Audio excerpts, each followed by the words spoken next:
It's Friday, TGIF, April 7th, 2023. Your Day Weather Podcast brought to you by Cowboy State Daily. Check out their brand new website at cowboystatedaily.com. Also being brought to you by WYDOT. Remember, when there's ice and snow, take it slow. Well, travel weather really improved yesterday. More improvements coming today as we've got some nice spring weather coming. Question is, though, for how long? It is early April. We're finally going to have some warmer weather, but we're not necessarily done with winter weather yet. We'll talk about that here in a minute. But let's talk about the positive things. Warming trend will continue well into next week. This will be the warmest stretch of weather of the year, really, especially the number of days that will be getting warmer. Now, there will be a period of some breezy conditions in some areas. There might even be a few afternoon showers in the Front Range areas of Colorado and southern Wyoming on Saturday. But we're talking about really no significant weather, as most of the significant weather will be staying into the far northern parts of the U.S. and the Pacific Northwest going around us. The warmest temperatures of the year will be occurring, especially early to the middle parts of next week. And as we mentioned in yesterday's podcast, we're going to have some accelerated melting of the snow. So keep your eyes on creeks, rivers, and streams. And in the deep snow-covered areas of central Wyoming, there's going to be some ponding of water. Now, there is a possible storm to monitor either late next week or towards next weekend. Too early for details, but we'll kind of give you a little bit of a preview. And obviously, by Monday of next week, we'll have a little bit of a better idea. But we've got some time between storm systems to kind of relax for a little bit. Wanted to show you a couple of satellite images as the skies really cleared out yesterday. Boy, nice day yesterday. And you can, again, see how extensive the snow cover is from the storm. And you can see the topographical features.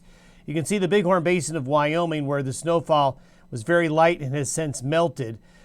And up here along the Montana-Wyoming border, and right here where the snow has melted already, but a very extensive area of snow cover. Here's the Wind River Mountains, the Bighorn Mountains, Yellowstone Plateau here, Snowy Range down here. But I wanted to show you a little bit going back to here. You notice this little strip right here that kind of goes northwest to the southeast and southeastern Wyoming. Well, that's the Laramie Valley. We have talked many times this winter season about Laramie just seems to have these storms go around. And while it did snow in Laramie, that snow's melted off, so that Laramie snow hole shows up on the satellite imagery right there.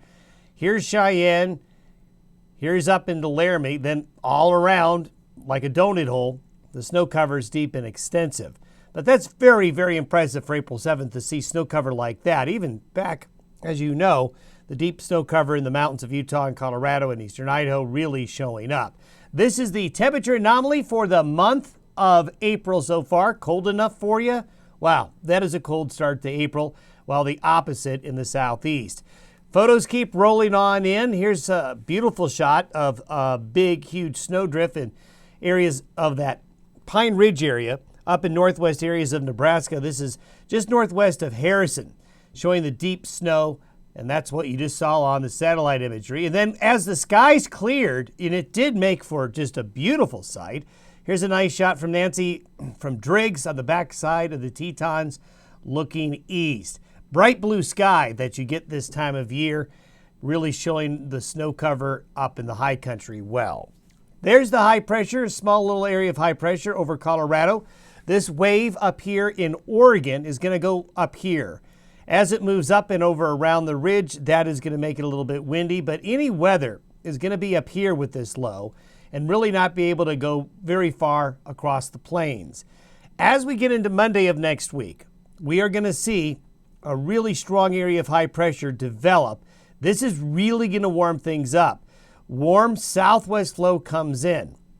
So early next week is we're going to see a really big jump in temperatures, especially east of the divide. But notice this, we still have an area of cold low pressure still forming off the coast of British Columbia. And as long as we continue to see these, we're going to continue to kind of have to watch our backs in terms of one of these swinging down and moving through the region and becoming a larger spring storm.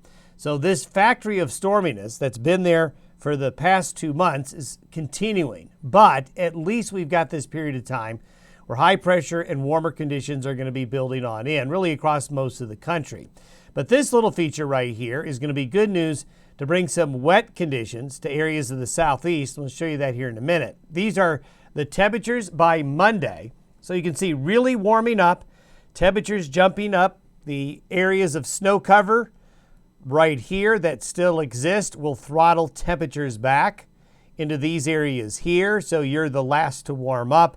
But basically you have islands of coolness surrounded by a bigger ocean of warmer temperatures coming in that southwest flow. Here's the precipitation forecast through Monday. So you can see it's going to be rainy in the Pacific Northwest, Northern California from that low, but basically in this stretch here, just a few showers. I mentioned there might be a few showers Saturday afternoon in these areas here, but we're just not talking very much. Now, further down the road, this is the next storm system that we just showed you that was up here. As we get into the latter half of next week, what we're likely going to see is this low maybe closing off and swinging across the Great Basin and maybe towards the Four Corners area by late next week. This could be as early as late Thursday into Friday. It could be as late Friday into Saturday or Sunday. Got a lot to sort out with it, but it does look like this is going to be a weather maker for some parts of the western United States and parts of the central United States by next weekend. So this is the next weather maker. Whether or not it becomes a big system or not, we're just going to have to wait and see. There's probably 3 scenarios on how it'll track. One scenario is it goes right towards the Four Corners and slowly, and that's the thing with these spring storms, if they get cut off from the main jet stream flow, they could wander around for a few days. It could take a track like that. It could take a track more like this, or, as we've seen this winter, it may swing and take a track all the way up towards Montana.